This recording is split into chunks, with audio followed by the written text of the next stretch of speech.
सभी को मेरा नमस्कार। नए वीडियो में एक बार फिर से आपका स्वागत है। आज अपने राजस्थान का इतिहास शुरू कर रहे हैं। इस राजस्थान के इतिहास में अपना सबसे पहला चैप्टर रहेगा राजस्थान के गुर्जर प्रतिहार। ये अपने गुर्जर प्रतिहारों के बारे में पढ़ेंगे और इसलिए वीडियो को लास्ट तक देखते रहना। इसमें बहुत ही इम्पोर्टेंट बातों का अपने जिक्र करेंगे। तो आइए शुरुआत करते हैं राजस्थान के गुर्जर प्रतिहारों से। अब इसमें गुर्जर प्रतिहारों में ये प्रतिहार शब्द है। इस प्रतिहार शब्द का अर्थ क्या है?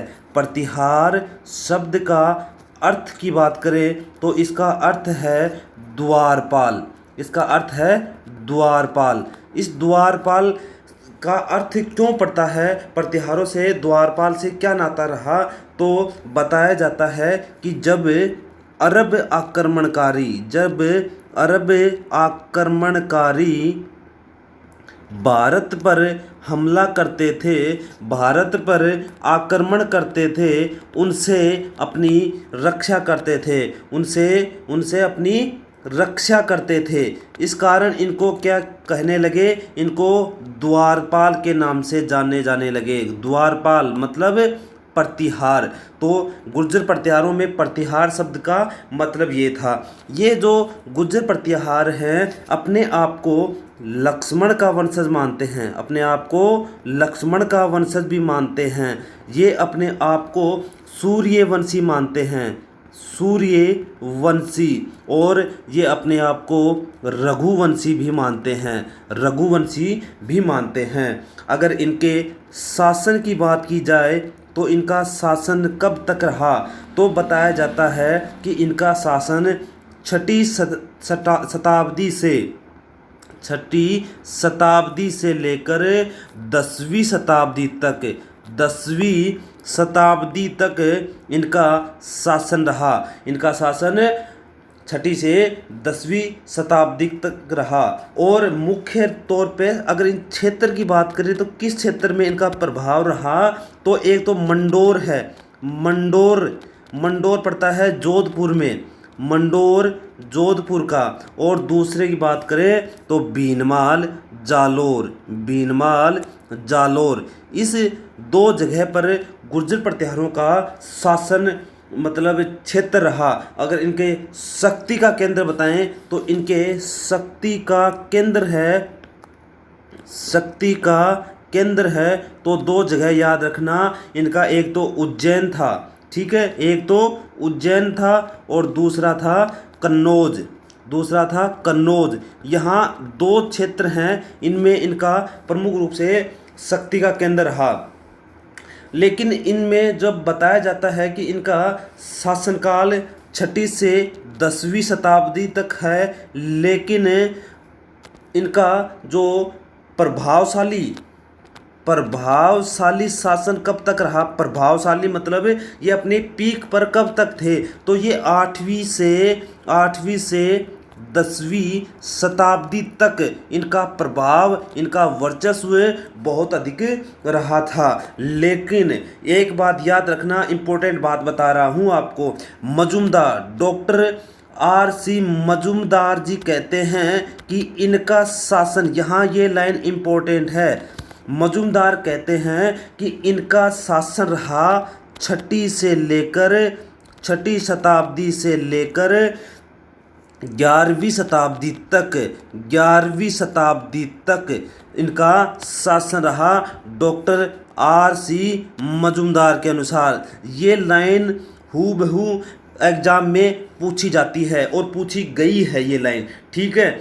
और इनके बारे में बात करें तो जो 8वीं से जब 10वीं शताब्दी तक, 8वीं से 10वीं शताब्दी तक इनका जब प्रभाव था, शताब्दी तक जब ये प्रभावशाली थे, तो इसी प्रभावशाली समय में मंदिर व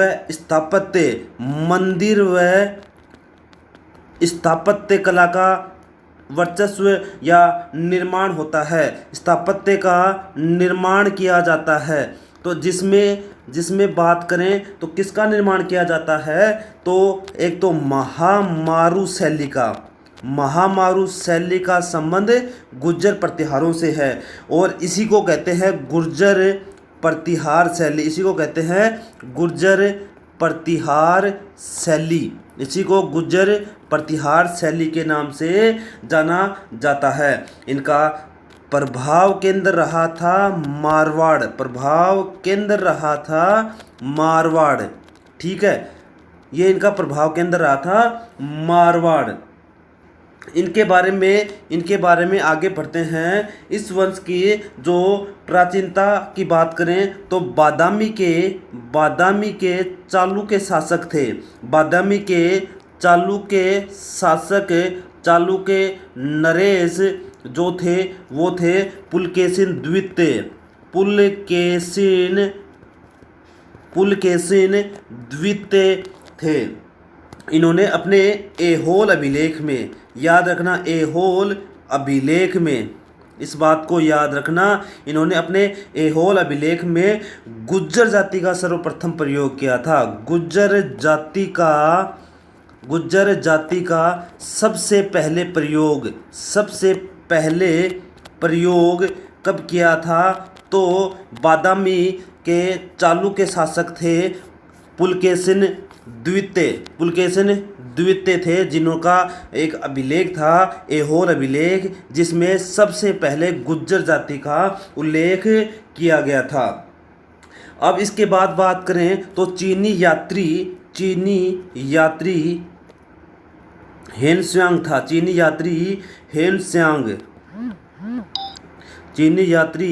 हेनस्यांग जो अपने यात्रा वृत्तांत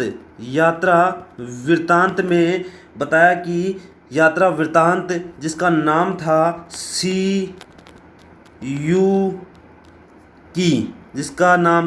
सीयूकी में कुचेलो, जिसमें कुचेलो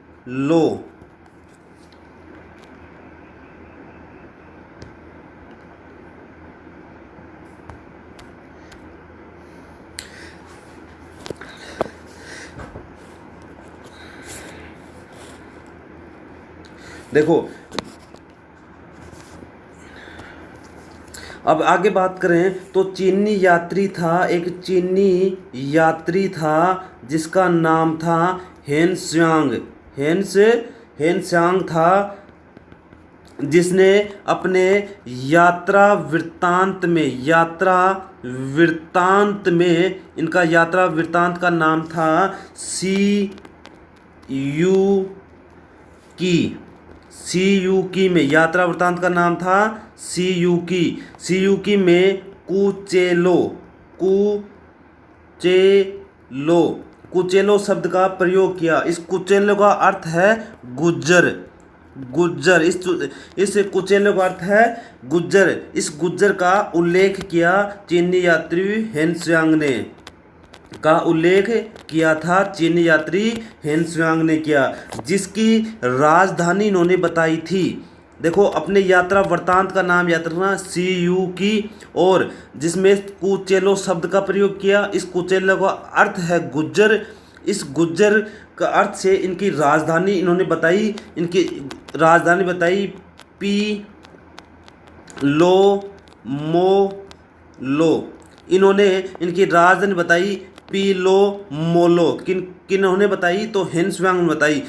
इसका अर्थ क्या बताया? पीलोमोलो का अर्थ है बीनमाल। इसका अर्थ है बीनमाल। ये इन्होंने राजधानी बताई चीनी यात्री हेनस्यांग ने। आगे बात करें तो अरबी यात्रियों ने, आगे इनकी बात करें तो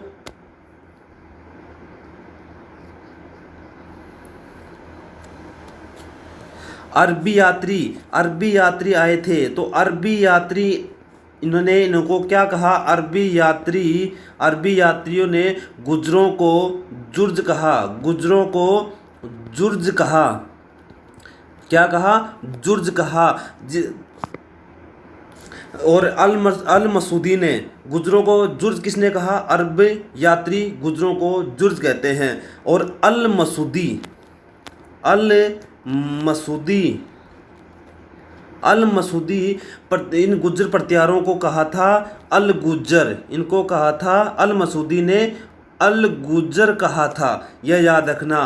तथा प्रतिहार, ये गुज्जर प्रतिहारों के राजा को क्या कहा था, राजा को कहा था बोरा, राजा को कहा था बोरा।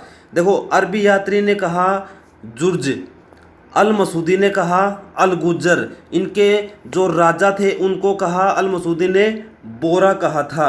और भगवान लाल जी इंद्र, भगवान लाल जी इंद्र,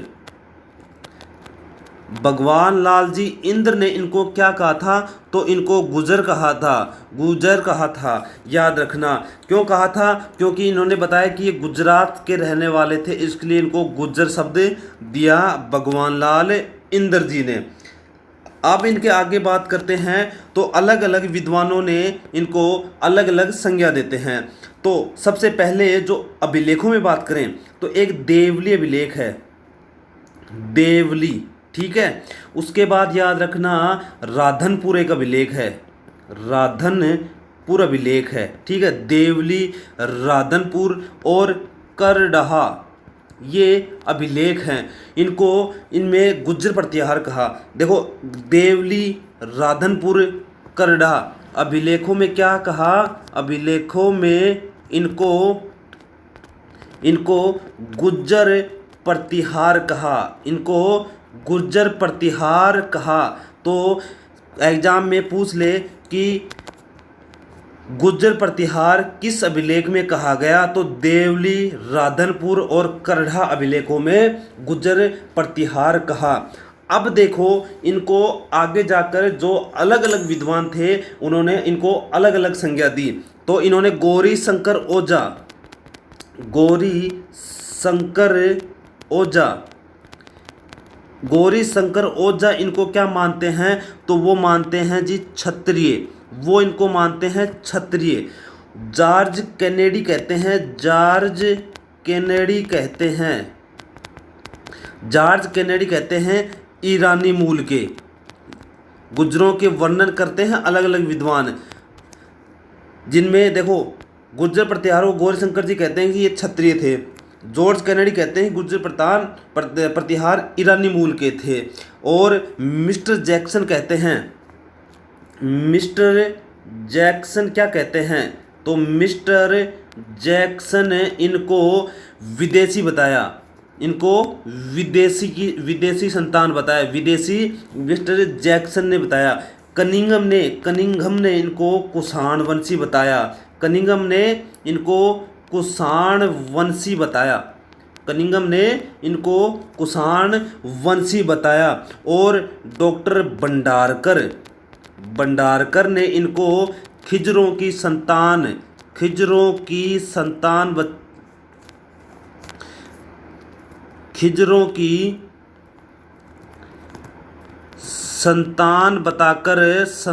बताकर विदेशी बताया, खिजरों की संतान बताकर विदेशी साबित किया था इनको डॉक्टर भंडारकर ने, ठीक है।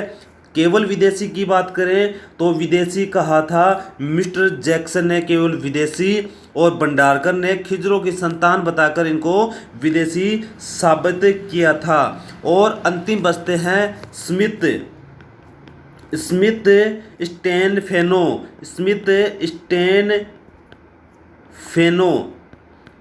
स्टेनफेनो इनको क्या कहते हैं, तो इनको कहते हैं हूणवंशी कौन कहते हैं, स्मिथ स्टेनफेनो, ठीक है। आगे बात करें तो इनमें मोहनोत नैणसी थे, मोहनोत जो नैणसी थे वो अपने मारवाड़ रा परगना री विगत, इसमें इन्होंने गुज्जर प्रतिहारों की 26 शाखाओं का उल्लेख किया, 26 शाखाओं का उल्लेख किया, ठीक है, ये याद रखना, एग्जाम में पूछा जाता है कि मोहम्मद नैन्सी ने कितनी शाखाओं का उल्लेख किया, तो 26 शाखाएं। जिन इन 26 शाखाओं में 2 महत्वपूर्ण थी, याद रखना 26 शाखाओं में 2 महत्वपूर्ण थी। एक तो बीनमाल थी और दूसरी थी मंडोर। बीनमाल और मंडोर 2 शाखाएं इनमें महत्वपूर्ण थी। और इनकी कुल देवी थी चामुंडा माता। इनकी कुल देवी की बात करें तो चामुंडा माता, इनकी कुल देवी थी चामुंडा माता। अब थोड़ा सा इनके बेसिक चीज़ों का अध्ययन कर लेते हैं। तो देखो, सबसे पहले मंडोर शाखा की बात कर लेते हैं थोड़ी सी। मंडोर शाखा,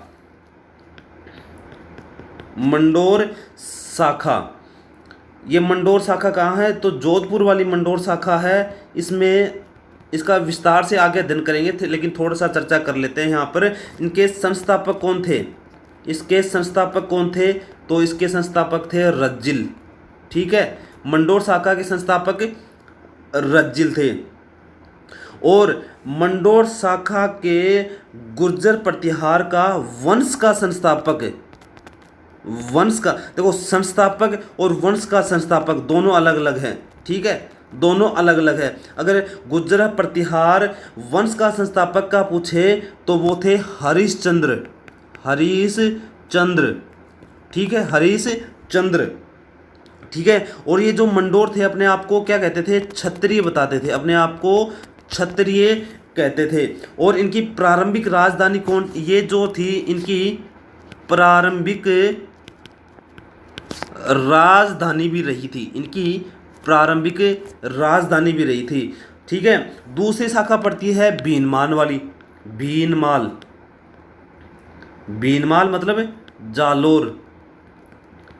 दूसरा का बीनमाल जालोर। अब इसके संस्थापक कौन थे, तो इसके संस्थापक थे नागभट्ट प्रथम। बीनमाल जालोर शाखा के संस्थापक नागभट्ट प्रथम थे। इसके बाद एक शाखा थी अवंती या इसी को बोलते थे उज्जैन। इस उज्जैन के नागभट्ट जो प्रथम के समय की बात है, इसी अवंती उज्जैन की बात करें तो नागभट्ट प्रथम के समय की बात है। नागभट्ट प्रथम के समय दूसरी राजधानी रही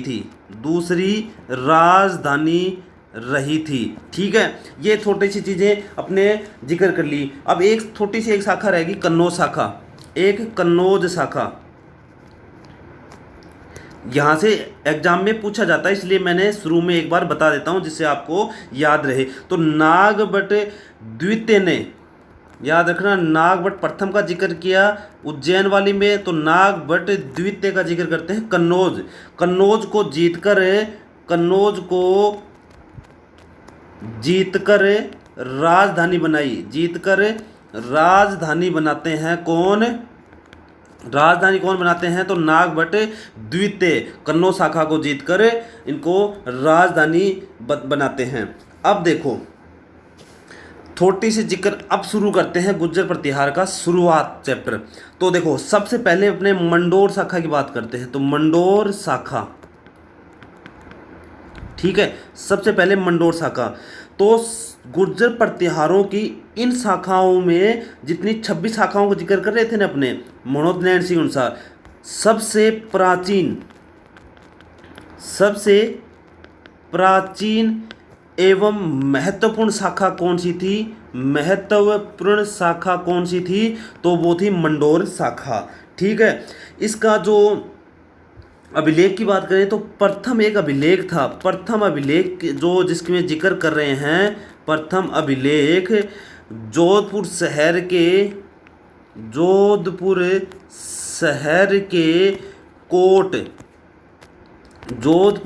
के कोट या इसको बोलते हैं शहर पनाह में लगा हुआ है। इसके अभिलेख की चर्चा करें तो मंडोर शाखा की चर्चा करें, इनके अभिलेख की बात करें तो मूल रूप से जो ये मंडोर के विष्णु मंदिर में लगाया गया है। और ये देखो, इसमें जो चर्चा होती है प्रथम अभिलेख की जो चर्चा होती है वो जोधपुर शहर में है, कोट शहरपनाह में लगा हुआ है और विष्णु मंदिर में लगा हुआ है, विष्णु मंदिर में लगा हुआ है। ठीक है, इसके बाद दूसरे एक और अभिलेख मिलते हैं, 2 अभिलेख और मिलते हैं, इसके अलावा 2 अभिलेख और मिलते हैं, 2 अभिलेख और मिलते हैं जिनमें इनकी चर्चा की जाती है। 2 अभिलेख देखो याद रखना, एक तो जोधपुर का गटियाला अभिलेख, जोधपुर का गटियाला अभिलेख नहीं शिलालेख है ये, गटियाला शिलालेख, जोधपुर का गटियाला शिलालेख जो 1837 ईस्वी से 1861 ईस्वी का है। ठीक है, 2 अभिलेख जोधपुर का दूसरा अभिलेख की बात करें तो गटियाला शिलालेख है जो 837 से 861 का है। इनमें इसके जो शिलालेख में 6ठी शताब्दी से 6ठी शताब्दी के दूसरे चरण में हरिश्चंद्र नाम का एक विद्वान ब्राह्मण था। अब शुरू होती है गुर्जर प्रतिहारों की इतिहास की जानकारी। तो सबसे पहले अपने बात करते हैं गुर्जर प्रतिहारों की, हरिश्चंद्र से शुरुआत करते हैं।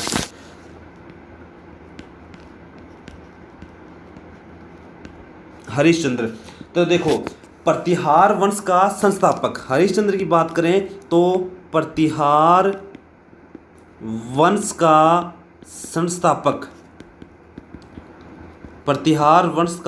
संस्थापक हरिश्चंद्र था। प्रतिहारों का गुरु। ठीक है, इसके अलावा गुर्जर प्रतिहारों का आदि पुरुष कहते थे, आदि पुरुष ये इनके नाम थे। अपने हरिश्चंद्र की बात कर रहे हैं, गुर्जर प्रतिहारों के आदि पुरुष, इनके मूल पुरुष। ठीक है, इनके मूल पुरुष के नाम से जाने लगा। और ये हरिश्चंद्र क्या थे, विद्वान होने के कारण, हरिश्चंद्र विद्वान होने के कारण इनको एक नाम दिया गया जिसका नाम है रोहिल्दी।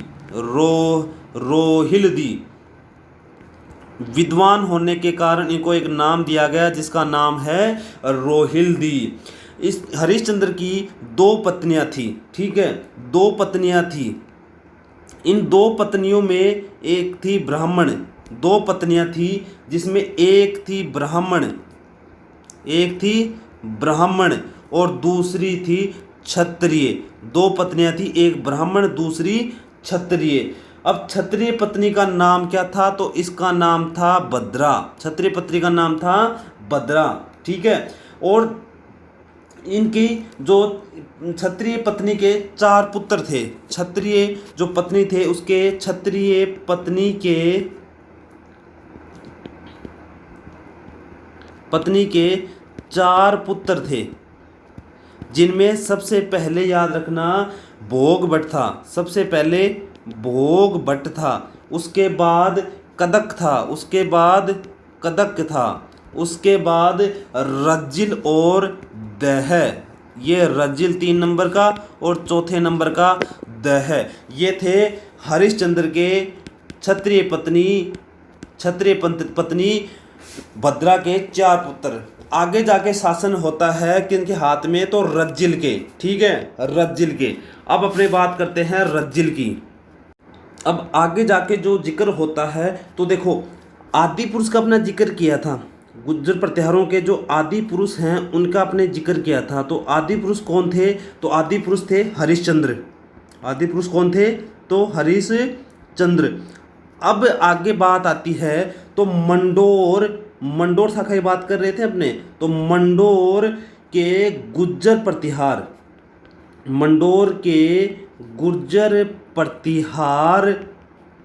प्रतिहार राजवंश के संस्थापक की बात करें तो वो कौन थे, तो वो थे रज्जिल। कौन थे, रज्जिल थे। और इनके जो प्रतिहारों के लेखों की लेखों की जो वंशावली प्रारंभ प्रारंभ भी कहाँ से होती है, तो वो रज्जिल से इनके वंशों की वंशावली प्रारंभ होती है। ये बात याद रखना, इनमें कंफ्यूज मत होना। मंडोर गुर्जर प्रतिहार राजवंश के संस्थापक पूछे तो थे रज्जिल, और आदि पुरुष मूल पुरुष इनका गुरु तो हरिश्चंद्र थे। ठीक है, ये बात याद रखना। अब जो ये हरिश्चंद्र के तीसरे बेटे थे रज्जिल ने 560 ईस्वी में इनके क्या किया, मंडोर को जीतकर राजधानी बनाते हैं। मंडोर को जीतकर राजधानी बनाते हैं। तो जीतकर राजधानी बनाते हैं, तो प्रारंभिक राजधानी कौन सी रही इनकी, याद रखना, तो मंडोर। प्रारंभिक राजधानी अपनी मंडोर रहती है। अब यहाँ जीतकर इन्होंने राजसूय यज्ञ भी करवाया था। इन्होंने जीतकर राजसूय यज्ञ भी करवाया था। रज्जिल ने, याद रखना, रज्जिल ने रै से ही एक शहर, एक रज्जिल ने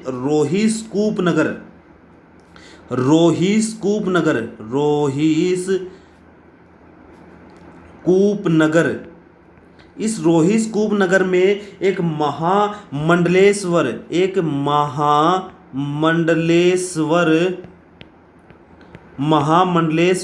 महादेव का मंदिर बनवाया था। किसने? रज्जिल ने। ठीक है, बनवाया था। तो इसके जो दरबारी थे, इनके दरबारी थे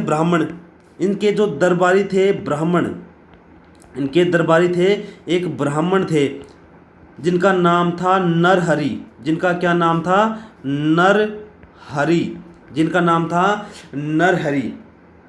इन नरहरि ने इनको राजा की उपाधि किन्होंने दी, तो नरहरि ने दी। नरहरि किनके दरबारी थे, तो रज्जिल के दरबारी थे। अब शासक बनता है नरभट्ट। अब आगे चर्चा करते हैं नरभट्ट की। तो नरभट्ट में याद रखना, नरभट्ट किसके बाद उत्तराधिकारी बनते हैं, तो नरभट्ट बनते हैं किनके बाद, तो रज्जिल के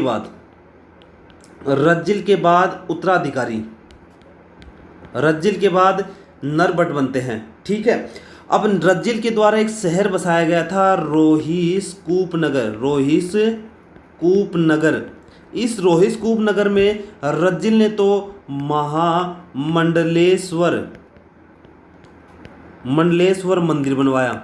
ठीक है, इस रोहिस्कूप नगर में तो रज्जिल ने महामंडलेश्वर बनाया, लेकिन इस रोहिस्कूप नगर में ही नरभट्ट ने एक मंदिर बनाया। कौन सा, तो वो था विष्णु मंदिर। ठीक है, विष्णु मंदिर। और नरभट्ट की जो एक उपाधि थी, उपाधि की चर्चा करें तो नरभट्ट ने एक उपाधि धारण करी थी। इस उपाधि का नाम था पिल्लीपणी। इस उपाधि का क्या नाम था, पिल्लीपणी। इस पिल्लीपणी का शाब्दिक अर्थ, इस पिल्लीपणी का जो शाब्दिक अर्थ है, शाब्दिक अर्थ की बात करें तो वो है, शाब्दिक अर्थ है गुरु और ब्राह्मणों का संरक्षण करता। किसका अर्थ है, तो यह है पिल्लीपणी का शाब्दिक अर्थ है गुरु और ब्राह्मणों का संरक्षण करता। अब इनको चीनी यात्री आते हैं, वो इनको एक उपाधि देते हैं, नरभट्ट को एक उपाधि देते हैं, चीनी यात्री हेनस्यांग। इनको एक उपाधि देते हैं जिसका मतलब नाम देते हैं, वो है पेलोपेली। ये नाम से संबोधित किया हेनस्यांग ने। अब इसका भी एक शाब्दिक अर्थ निकल के आता है, इस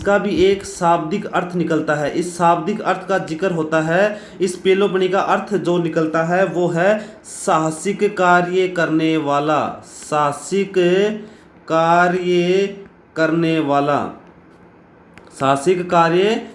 वाला। ठीक है, साहसिक कार्य करने वाला मतलब है पेलोपेली का। अब इसके बाद जो शासक बनता है वो बनता है नागभट्ट, सीधा नागभट्ट याद रखना, नागभट्ट। अब शासक बनते हैं नागभट्ट, ठीक है। अब ये जो नागभट्ट था वो था, ये जो नागभट्ट थे वो थे रज्जिल के पोते, रज्जिल का पोता था ये याद रखना, रज्जिल का पोता था नागभट्ट, ठीक है। और ये बड़े महत्वाकांक्षी व्यक्ति थे। इनको एक नाम और जानते थे, इसे नाहड़ के नाम से भी जानते थे, इसे नाहड़ के नाम से भी जानते थे, नाहड़ के नाम से जानते थे, नाहड़ के नाम से भी जानते थे। अब यहाँ से एक इम्पोर्टेंट लाइन बनती है, वो है याद रखना, इन्होंने मेड़ता को जीता। ये स्पेशल लाइन है, पहली बार इन्होंने मेड़ता को जीता, मेड़ता को जीता, ठीक है, मेड़ता को जीता। पहले इनको मेड़ता क्या बोलते थे, मेड़ंत कपूर, मेड़ंत कपूर, ठीक है। इन्होंने मेड़ता को जीता और इसको जीतकर अपनी राजधानी बनाया, राजधानी बनाया। अब तक जो राजधानी रही थी तो वो अब तक राजधानी थी तो वो थी मंडोर, अब तक थी मंडोर, मंडोर राजधानी रही थी अब तक। पहली बार राजधानी चेंज होती है तो नागभट्ट के काल में चेंज होती है और वो मेड़ता को जीतता है और राजधानी बनाता है। तो मेड़ता को सबसे पहले राजधानी कौन बनाता है, तो नागभट्ट बनाता है। अब इसके बाद इनमें यही लाइन इंपॉर्टेंट है। अब इसके बाद शासक बनता है भोज, भोज में ज़्यादा कुछ इंपॉर्टेंट नहीं है। इसके बाद सिलूक बनता है, जो सिलूक के बाद झोट प्रतिहार बनता है, एक झोट प्रतिहार बनता है। इसका बारे में ज़्यादा कुछ जिक्र नहीं, जिसका अर्थ वीणा वादक था। इतने एक एक लाइन थी, वीणा वादक, वीणा वादक थे, ये इंपॉर्टेंट थी। और इनसे पहले एक शासक बनता है सिलूक, इनसे पहले एक शासक बनता है सिलूक। ये जो सिलूक था, इन्होंने जोधपुर में सिद्धेश्वर मंदिर बनाया। सिलूक ने सिद्धेश्वर मंदिर बनवाया, सिद्धेश्वर महादेव का मंदिर, महादेव का मंदिर बनवाया। ज़्यादा कुछ है नहीं इनके बारे में। इसके बाद जो शासक बनता है वो बनता है कक, ठीक है। इसके बाद शासक बनता है कक, याद रखना। इन्होंने युद्ध करते हैं मुंदगगिरी मतलब मुंगेर बिहार में युद्ध करते हैं, मुंगेर बिहार तक युद्ध करते हैं, ज़्यादा इम्पोर्टेंट नहीं है। इन्होंने बाटी वंश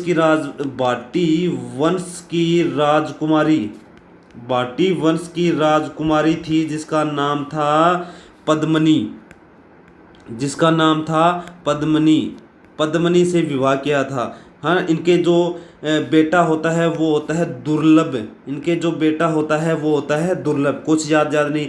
अब इनमें एक इम्पोर्टेंट लाइन है वो याद रखनी है, किसमें, कक में एक लाइन याद रखनी है, इम्पोर्टेंट लाइन है ये, नागभट्ट द्वितीय के सामंत था, नागभट्ट द्वितीय का प्रमुख सामंत था। कौन, तो कक था, ठीक है। और ये बंगाल के धर्मपाल, बंगाल त्रिपक्ष से जो संघर्ष होता है ना, जिसमें धर्मपाल है, आगे जिक्र करेंगे, वत्सराज के काल में धर्मपाल के विरुद्ध युद्ध लड़ा था, ठीक है। और इसके बाद बाहुक बनता है। अब अपने चर्चा करते हैं बीनमाल जालोर शाखा की। अब चर्चा करते हैं बीनमाल जालोर शाखा की। बीनमाल जालोर शाखा, बीनमाल जालोर। अब इनको बीनमाल जालोर की बात करें तो गुर्जर प्रतिहारों ने चावंडों से प्राचीन गुर्जर देश छीन लिया। गुर्जर जो प्रतिहारों को जो बीनमाल राजधानी थी तो इन्होंने किन से छीना था, तो चावड़ों से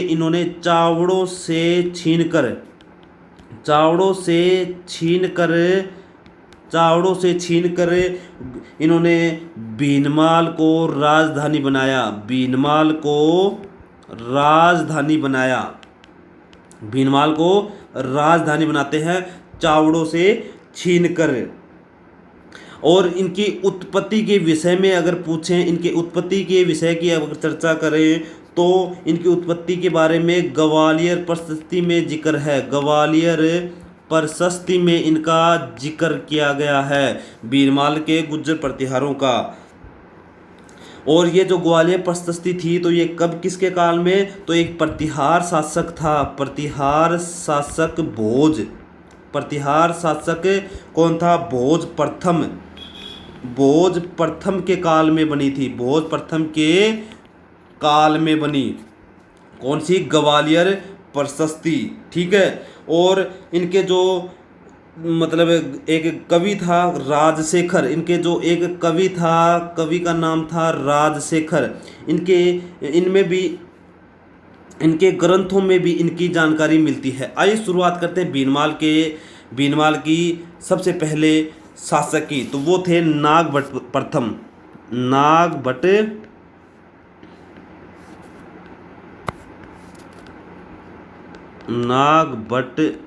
प्रथम। ठीक है।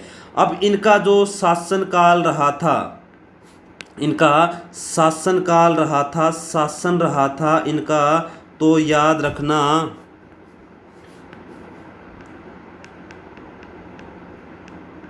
शासन रहा था 730 ईस्वी से 756 ईस्वी तक इनका शासन रहा था। नागभट्ट प्रथम को, नागभट्ट जो प्रथम थे इनको नागवलोक, इनको कहते थे नागवलोक। इनको क्या कहते थे, नागवलोक। और इनके जो दरबार था, इनका जो दरबार था उसको क्या कहते थे, तो दरबार को नागवलोक दरबार, उसको कहते थे नागवलोक दरबार। नागभट्ट प्रथम की चर्चा कर रहे हैं बीरमाल शाखा का। और इनके जो अन्य उपनाम थे तो उनमें चर्चा करें तो इनको नारायण की मूर्ति का प्रतीक, नारायण की मूर्ति का प्रतीक कहते थे।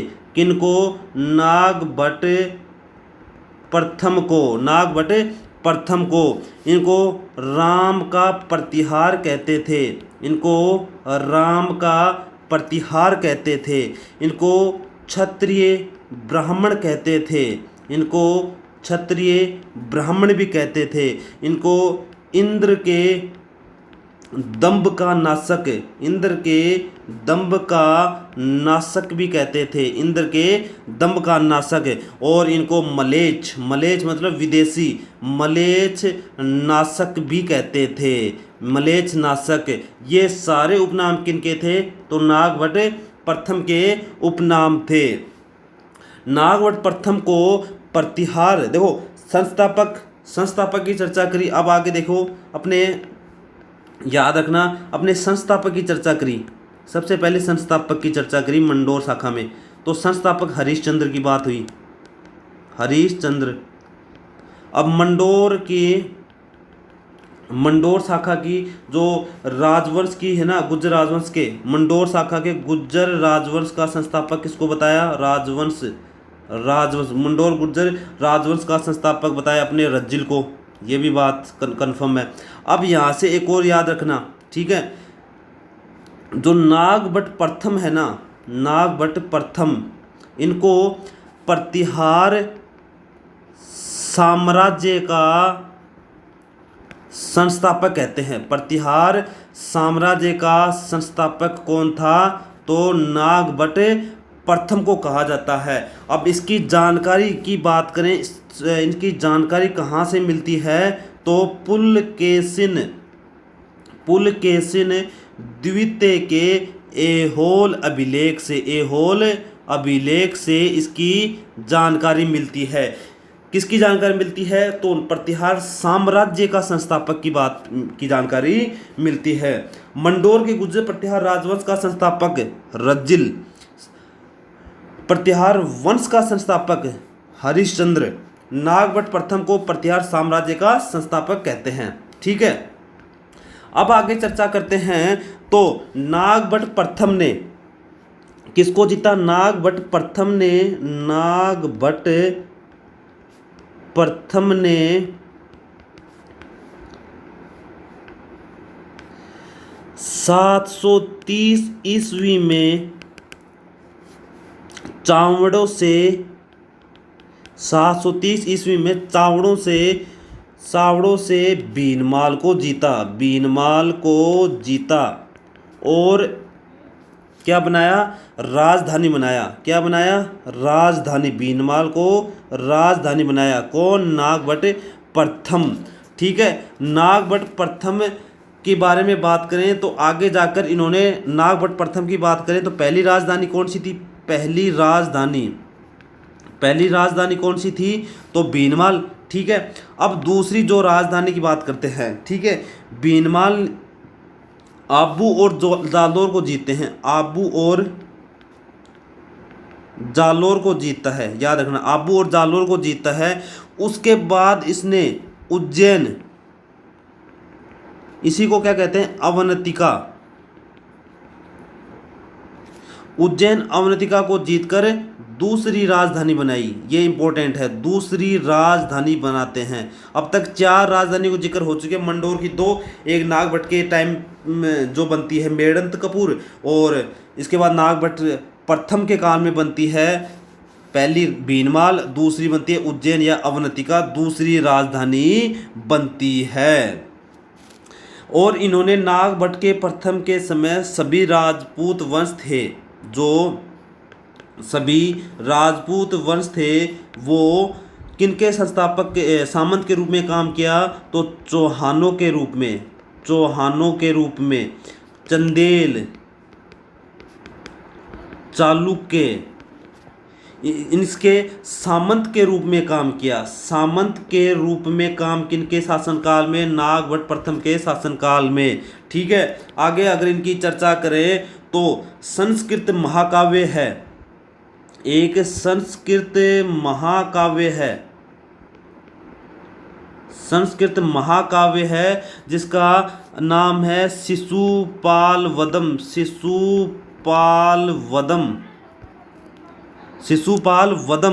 जिसके रचनाकार थे कवि माग। किसके रचनाकार? शिशुपाल वदम के रचनाकार कवि माल।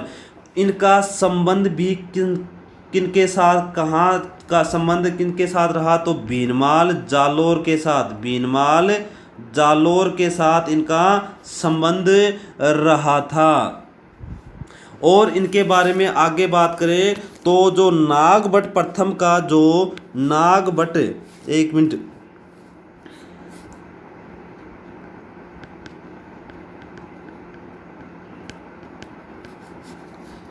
जो नागभट्ट प्रथम का समकालीन था, समकालीन की बात करें तो इनके समकालीन एक शासक था जो अरब शासक था, जुनैद, अरब शासक था जिसका नाम था जुनैद।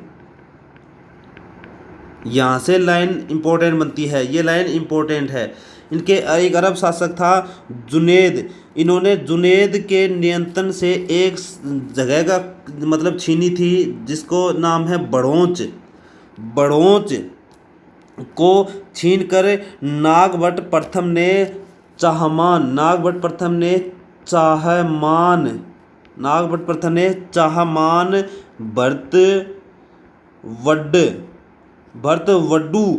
भरतवड्डू को शासक नियुक्त किया था। अब यहाँ से एक प्रश्न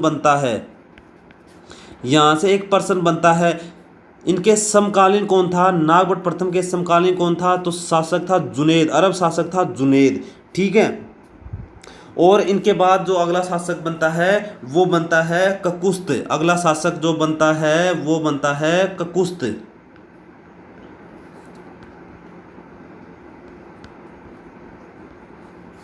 अगला शासक ककुस्त। अब ये नागभट्ट ने अपने भाई के जो तेजवर्धन है, नागभट्ट का जो भाई था तेजवर्धन, उसका पुत्र था इसके पिता का नाम था तेजवर्धन। नागभट्ट प्रथम की औलाद नहीं थी, इनका पिता का नाम था तेजवर्धन। और तेजवर्धन को गोद लेते हैं। गोद कौन लेता है इसको? गोद कौन लेता है? तो गोद लेता है नागभट्ट प्रथम। नागभट्ट प्रथम इसको गोद लेता है। ठीक है, किसको? ककुस्थ को गोद लेता है और उत्तराधिकारी घोषित कर देता है। उत्तराधिकारी घोषित कर देता है किसको? ककुस्थ को। अब चर्चा करते हैं ककुस्थ की।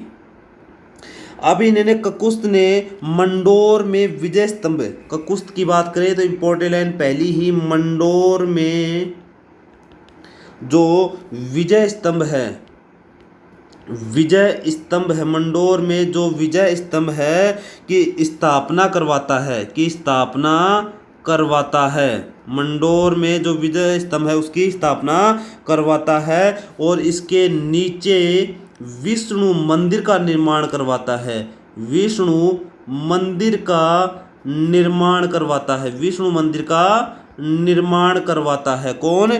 ककुस्थ। अब इसकी बात देखो, यहाँ से एक बात इंपॉर्टेंट है, जो ये विजय स्तंभ है ये राजपुताना मतलब राजस्थान, राजपुताना का दूसरा विजय स्तंभ है। दूसरा विजय स्तंभ है, राजपुताने का दूसरा विजय स्तंभ है। अगर आप यहाँ पर जो पहला विजय स्तंभ की बात करें, राजपुताना का दूसरा, तो पहला विजय स्तंभ कौन सा होगा? पहला विजय स्तंभ, प्रथम विजय स्तंभ कहाँ है? तो ये बनता है गुप्त वंश के काल में। ये बनता है गुप्त वंश के काल में। गुप्त वंश के काल में, गुप्त वंश के में बनता है। यहाँ का एक शासक था समुद्रगुप्त। गुप्त वंश में एक शासक था समुद्रगुप्त। इन्होंने भरतपुर में निर्माण करवाया किसका? राज्य का पहला विजय स्तंभ। ठीक है, राज्य का पहला विजय स्तंभ का निर्माण करवाया था। और दूसरा की बात करें तो दूसरा था ये जो मंडोर वाला। अब इनके बाद आगे शासक आगे की बात करते हैं। तो जब ककुस्थ के समय उज्जैन और अवंती का गुर्जर प्रतिहार शासक था देवराज। ककुस्थ के समय, याद रखना, ककुस्थ के समय उज्जैन व अवंती का शासक कौन था? अवंती का शासक था देवराज। कौन था? देवराज। ठीक है, और इसके बाद याद रखना जिस देव शक्ति भी कहा जाता है, और ये परम वैष्णव था। इनकी जो रानी थी भूयिका देवी। इनकी जो रानी थी जिसका नाम था भूयिका देवी। इनकी रानी का नाम था भूयिका देवी, जिनसे इनके बेटा होता है वत्सराज। ये सबसे इम्पोर्टेंट है गुर्जर प्रतिहारों में। वत्सराज इनका सबसे इम्पोर्टेंट है।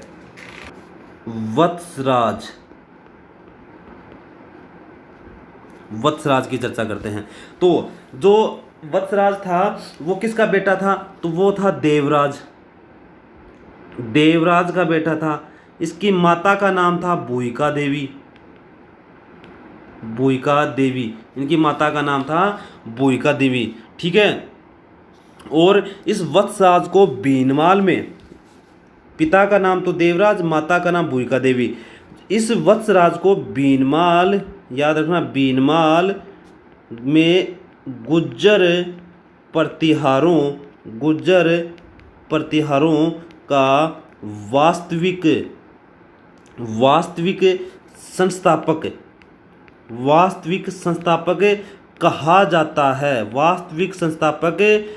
जाता है। किसको? वत्सराज को बीनमाल के गुर्जर प्रतिहारों में। ठीक है, अब वत्सराज ने कन्नौज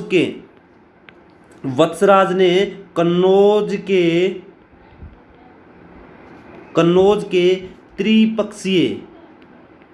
त्रिपक्षीय संघर्ष की शुरुआत करते हैं। ठीक है, और जो ये त्रिपक्षीय संघर्ष है कब तक चला? लगभग 150 वर्ष तक चला। अब ये किसके लिए हुआ? तो ये कन्नौज को लेकर हुआ। कन्नौज के अधिकार को लेकर हुआ था। ठीक है, और ये प्रारंभ को कब होता है तो 8वीं सदी तक रहा, 8वीं सदी से प्रारंभ था। वत्सराज का जो शासन था वो कब तक था तो शासन था 780 से लेकर 795 ईस्वी तक इनका शासन था। अब जो वत्सराज के समय त्रिपक्षीय संघर्ष की शुरुआत होती है तो जो उत्तर भारत में थे वो कौन थे, उत्तर भारत में थे गुर्जर प्रतिहार, उत्तर भारत में गुर्जर प्रतिहार थे। ठीक है, और इसके बाद जो दक्षिण में कौन थे, दक्षिण की बात करें, दक्षिण मतलब महाराष्ट्र, यहाँ थे राष्ट्रकूट। और पूर्व में की बात करें तो पूर्व में कौन था, बंगाल के कौन थे तो यहाँ था पाल वंश। अब इन तीनों के बीच में एक संघर्ष होता है, त्रिपक्षीय संघर्ष के नाम से प्रसिद्ध है, और वो किसके लिए, कन्नौज के लिए शुरू होता है, कन्नौज के अधिकार के लिए शुरू होता है। 647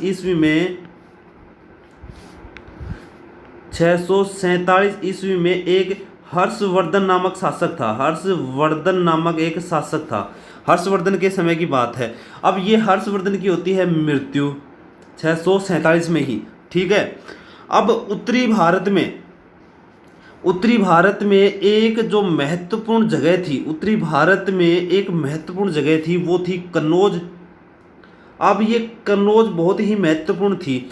अब ये राजनीतिक दृष्टि भी महत्वपूर्ण थी। अब इसके अधिकार के लिए संघर्ष होता है, कन्नौज के अधिकार के लिए संघर्ष होता है।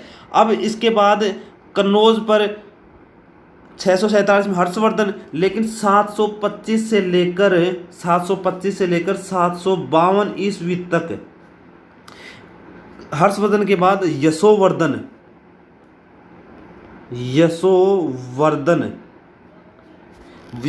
नामक शासक रहता है। यशोवर्धन का शासन 725 से 752। अब यशोवर्धन की भी मृत्यु हो जाती है।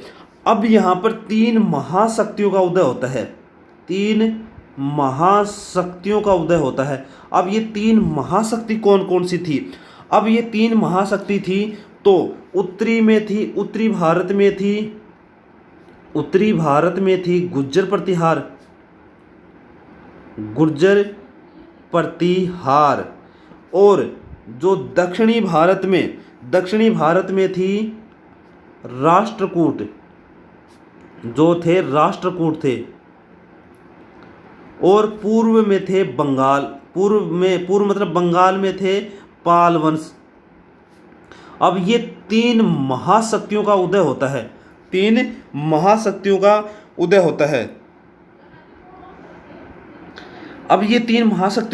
है। उस समय कन्नौज पर एक कमजोर और निर्बल शासक था, जिसका जो था आयुध वंश का था। किसका, आयुध वंश का कमजोर और निर्बल शासक था। यहाँ पर इन शासक थे इंद्रायुध और चक्रायुध।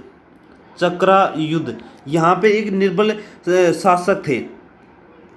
ठीक है, और इसके बाद ये 8वीं शताब्दी में ये संघर्ष शुरू हो जाता है। अब इस संघर्ष का प्रथम चरण आता है, त्रिपक्षीय संघर्ष का प्रथम चरण आता है। अब ये प्रथम चरण में गुर्जर प्रतिहार वत्सराज,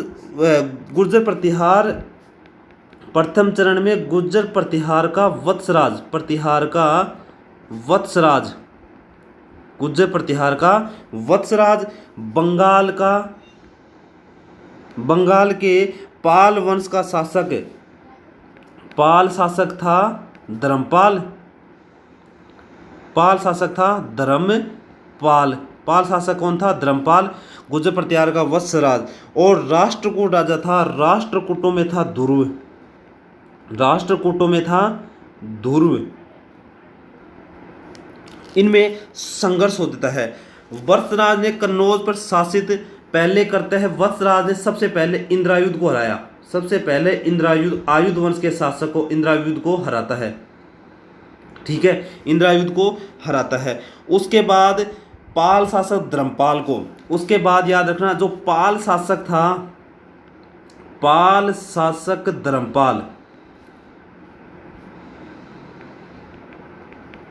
पाल शासक धर्मपाल को कहाँ हराता है? तो इसको मुंगेर या मुगधगिरी के युद्ध में पाल शासक धर्मपाल को हरा देता है। मुगधगिरी के युद्ध में पाल शासक धर्मपाल को हरा देता है। ठीक है, किंतु यहाँ पर इंपॉर्टेंट बात है, ये जो राष्ट्रकूट राजा ध्रुव था, इससे ये हार जाता है, इससे हार जाता है। किससे? वत्सा किससे आता है? तो राष्ट्रकूट राजा ध्रुव से हार जाता है। अब इसकी जो जानकारी की बात करें तो राधनपुर अभिलेख था एक, ठीक है, एक था राधनपुर अभिलेख, अपने शुरू में चर्चा की थी। राधनपुर अभिलेख कब, किन के काल में? गोविंद तृतीय के काल में, ठीक है, के काल में। वह बन्नी डिंडोरी के अभिलेख अनुसार, राधनपुर अभिलेख व बन्नी डिंडोरी के अभिलेख के अनुसार, बन्नी डिंडोरी के अभिलेख के अनुसार वत्सराज को राष्ट्रकूट राजा ध्रुव से हार का सामना करना पड़ा था। ध्रुव से हार का सामना करना पड़ा था। इसकी जानकारी दो अभिलेखों से मिलती है, वो दोनों एक है राधनपुर अभिलेख व बन्नी डिंडोरी का अभिलेख। ठीक है, इसके बाद आगे चर्चा करते हैं इनको। वत्सराज को आगे किस नाम से? तो रणहस्तीन के नाम से जानते हैं। रणहस्तीन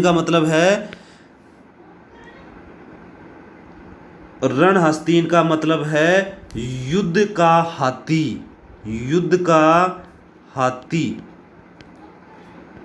हाथी के नाम से, मतलब उपाधि धारण की, रणहस्तीन की या युद्ध का हाथी के नाम से उपाधि धारण की। राष्ट्रकूट नरेश गोविंद तृतीय ने राधनपुर अभिलेख से ज्ञात होता है।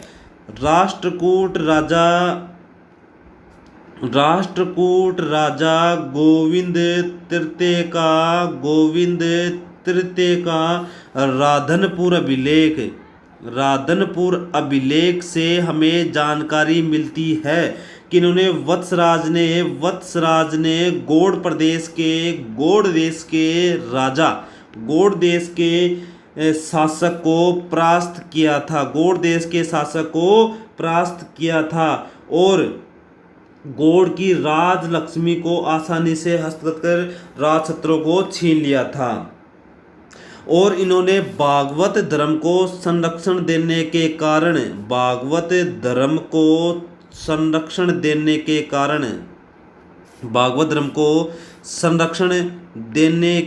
कारण इनको किस नाम से जाना जाने लगा? तो इनको ब्राह्मण दुगिल ने जय वराह की उपाधि दी। किसके कारण उपाधि दी? अब ये उपाधि किसके कारण मिली? तो भागवत धर्म के संरक्षण के कारण। अब आगे बात करें तो ये शैव मत के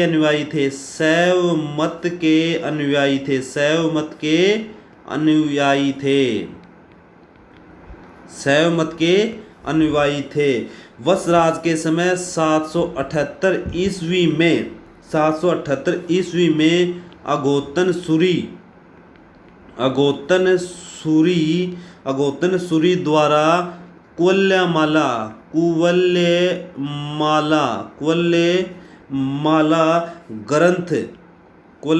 ग्रंथ की तथा जिनसेन सूरी द्वारा 781 में, वत्सराज के काल की बात करें हैं हरिवंश पुराण की रचना की? हरिवंश पुराण की रचना की, हरिवंश पुराण की रचना की। शैव मत के अनुयायी थे वत्सराज। वत्सराज के समय 778 ईस्वी में अगोत्तन सूरी द्वारा कुल्यमाला ग्रंथ की रचना की तथा जिनसेन सूरी द्वारा 781 में हरिवंश पुराण की रचना की। वत्सराज ने ओसिया जोधपुर ने, वत्सराज ने ओसिया मतलब जोधपुर में, ओसिया जोधपुर में एक तो सरोवर तथा महावीर स्वामी का मंदिर बनवाया। महावीर स्वामी का मंदिर बनवाया। कहाँ? ओसिया जोधपुर में मंदिर बनवाया। और ये जो मंदिर है पश्चिमी भारत का प्राचीनतम जैन मंदिर माना जाता है। प्राचीनतम जैन मंदिर माना जाता है। किनके काल में? वत्सराज के काल में। किसने निर्माण कराया? तो वत्सराज ने निर्माण कराया। कि कौन सा मंदिर? जैन मंदिर, महावीर स्वामी का जैन मंदिर। और ओसिया के जो जितने भी मंदिर हैं वो प्रतिहार कालीन मंदिर हैं। प्रतिहार कालीन मंदिर है। ओसिया के जितने भी मंदिर हैं वो प्रतिहार कालीन मंदिर हैं। ठीक है। और प्रतिहार का जो प्रमुख केंद्र भी था ओसिया जोधपुर था। प्रमुख केंद्र जो मंदिरों की दृष्टि से बताएं तो ओसिया जोधपुर था। इन्होंने सूर्य व जैन मंदिरों का निर्माण करवाया। जैन मंदिरों का भी निर्माण करवाया। सूर्य व जैन मंदिरों का निर्माण भी करवाया। और ये ओसिया हैं। अब आगे देखिए जो ओसिया हैं, ओसिया बहुत इंपॉर्टेंट है जोधपुर की। तो ओसिया को राजस्थान का क्या कहा जाता है? राजस्थान का भुवनेश्वर कहा जाता है। ओसिया में सचियाय माता या ओसिया माता का मंदिर है। ओसिया में सचिया माता या इसको बोलते हैं ओसिया माता का मंदिर है। ओसिया माता का मंदिर है। ठीक है। ओसवाल जैनों की कुल देवी है। ये जो है ये ओसवालों की कुल देवी मानी जाती है। कुल देवी है, ओसवालों की कुल देवी है। अब इनके बारे में ज़्यादा कुछ नहीं है। और एक लास्ट याद रखना, वत्सराज के समय जैनक कवि था। एक जैनक कवि था जिसके द्वारा रचित पृथ्वीराज विजय जैनक कवि था। पृथ्वीराज विजय में पता चलता है कि चहमान शासक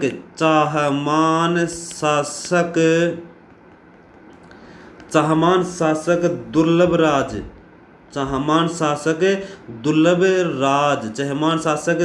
राज प्रतिहार वत्सराज का सामंत था। दुर्लभ राज वत्सराज का सामंत था। कौन? दुर्लभ राज चहमान शासक। अब ये होते हैं वत्सराज के बारे में। कल के वीडियो में चर्चा करते हैं नागभट्ट द्वितीय के बारे में। इसके बाद रामभद्र और मिहिर भोज, इनके बारे में अपने कल के वीडियो में पढ़ेंगे। बहुत बहुत धन्यवाद।